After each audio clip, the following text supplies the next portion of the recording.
kwa aina ya mchezo ambayo umeonyesha leo. Tuambie ushindi huu na alama hizi zina tafsiri gani kwenu kama wachezaji? Cha kwanza tumshukuru Mungu kwa kupata ushindi leo.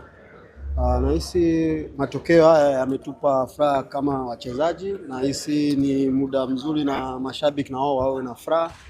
Kwa kweli tumeteleza msimu huu kwenye CAF, lakini ndio hivyo, tumshukuru Mungu.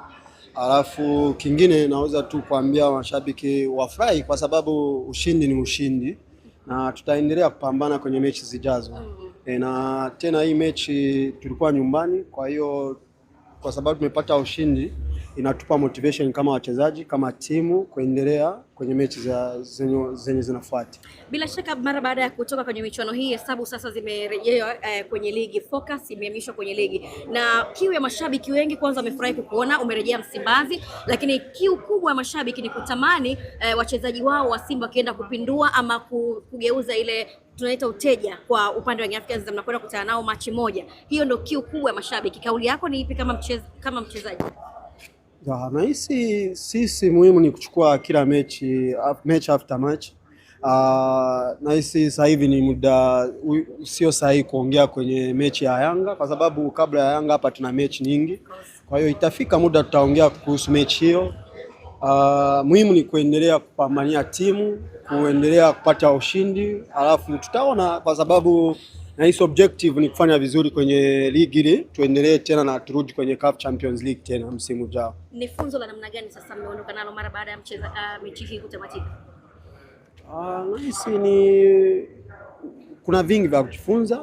Moja yapo ni yenye muhimu sana ni kumaliza mechi kwenye wakati, kwa sababu naona mechi nyingi tunakuwa tunapata nafasi ya kufunga lakini tunakosa, na sometimes tunapata chance ya kushinda alafu tunakosea tena alafu tunapoteza points.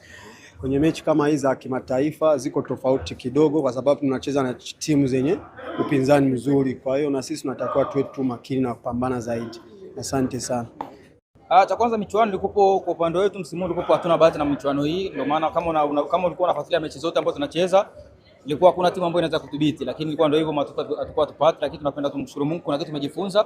Kwa hiyo tumeshatoka katika mashindano, tunaweka nguvu katika ligi na michuano mingine ambayo tunacheza katika ligi ya ndani. Mwalimu amezungumza nini mara baada ya mchezo huu kutamatika, kwa sababu ndio mmefunga mlango wa CAF kwa msimu huu? Kama nilivyoongea mwanzo, msimu ulikuwa hatuna bahati, kwa hiyo tumejipanga katika msimu ujao, na ili kushiriki tena msimu ujao lazima tufanye vizuri katika ligi yetu ya ndani. Ni funzo la namna gani sasa mmeondoka nalo na mnaenda kulifanyia kazi kujiandaa na michuano ya ligi? Kikubwa ni kupambana, lakini tunaamini msimu ujao Mungu akijalia katika mashindano haya tutashiriki tena.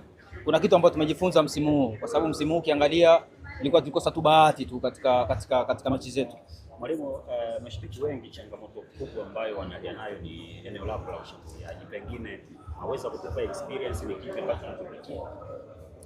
Cha kwanza mimi ndo kazi yangu, kwa hiyo mashabiki wao watabaki kuongea, lakini mimi kazi yangu najua nini cha kufanya, kwa sababu striker unaweza kutengeneza nafasi na ukafunga. Kama ukiangalia mechi leo kweli nimekosa nafasi, lakini nimetengeneza nafasi. Kwa hiyo ni kazi yangu, nitarudi uwanja wa mazoezi na kurekebisha ili niweze kuwa bora katika finishing. Shukrani sana. Okay, asante.